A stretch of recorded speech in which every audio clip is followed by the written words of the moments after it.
like the content we bring you about the heavy metal world, please like, subscribe, and comment to help us grow the channel. Bruce, when did you understand that your time with Kiss was over? Well, we had a meeting in January of '96, just when we were kind of finishing up Carnival of Souls, and that's when the timing of them going out on the road that year would make sense because, the Unplugged event, bringing all four of them together, making them kind of be able to iron out some past differences,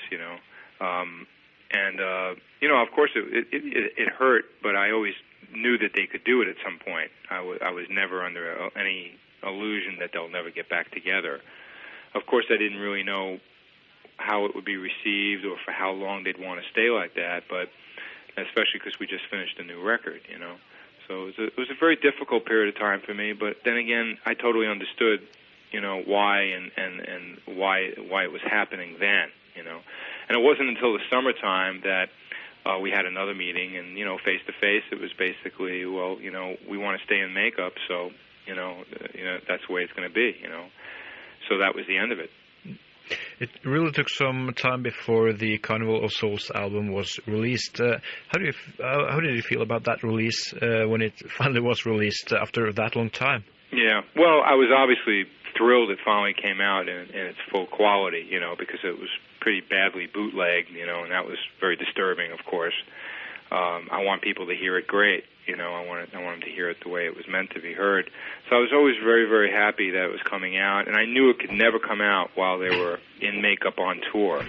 So since they were in their kind of little hiatus period, the record company jumped on the fact that, well, Kiss is a hot word and commodity in a band, and even though this isn't the makeup band, let's get it out. Hence, Carnival of Souls, the final sessions, Like anybody would confuse it. Carnival of Souls is a very different Kiss album. Do you think you would be heading that direction if you kept on playing with Kiss? Oh, I think every record the band does seems to, take another turn. I mean, if I start with Animalized through to, Crazy Nights and then Revenge and then Carnival, I mean, every album has its own...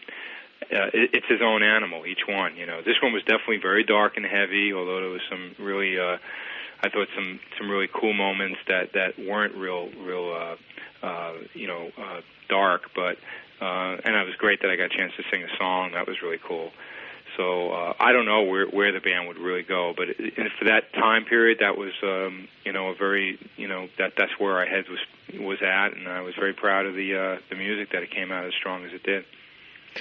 When you left Kiss, did you do something else before you joined John Corabi for this union band? Well, I was doing some clinics and things like that and some sessions, but nothing really big because I was still being paid by Kiss, which was really cool to obviously have a little cushion there to until I can get my next situation going. So outside of some performing in Europe with clinics and the singer Lenita Erickson that you might have heard of, I didn't really. My goal was to put a band together. How did you meet John Corabi in the first place? Well, John, when he joined Mötley, I was always close with Nikki Sixx, and him, all of a sudden being in their camp was my introduction to them, to him rather. And Nikki even said, "Why don't you guys get together?" And once they knew that they were taking Vince back, it was time for John to see what he wanted to do, and he wasn't too sure. At first we both weren't sure where we were headed, with our careers. But the chemistry was very strong right away. We were very comfortable with each other. So next thing we knew, we had the nucleus of the band, which was the two of us. Was it hard to find each other musically? No, and that was what was great. If that didn't work, I don't think we'd be together, and there would be no union. What was great was both of us. I played him Carnival of Souls because he didn't know what I was up to on that last record, and he loved the record.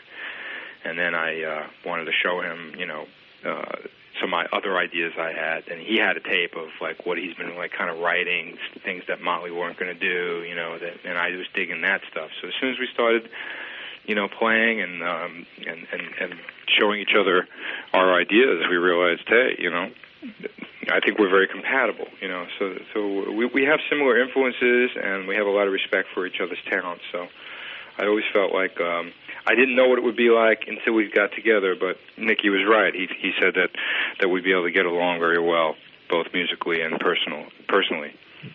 So now you feel that you can use a lot of ideas that you couldn't bring into the music of Kiss?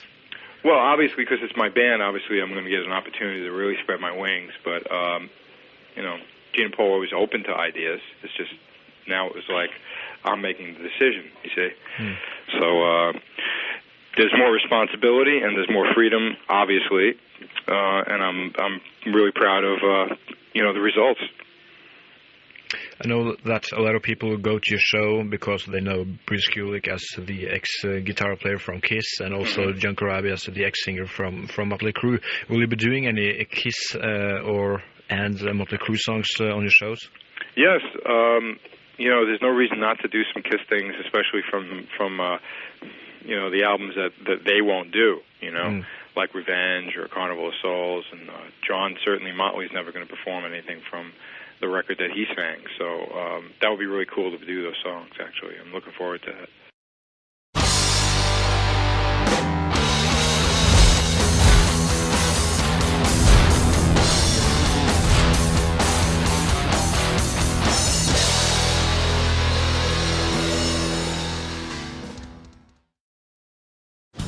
If you like the content we bring you about the heavy metal world, please like, subscribe, and comment to help us grow the channel.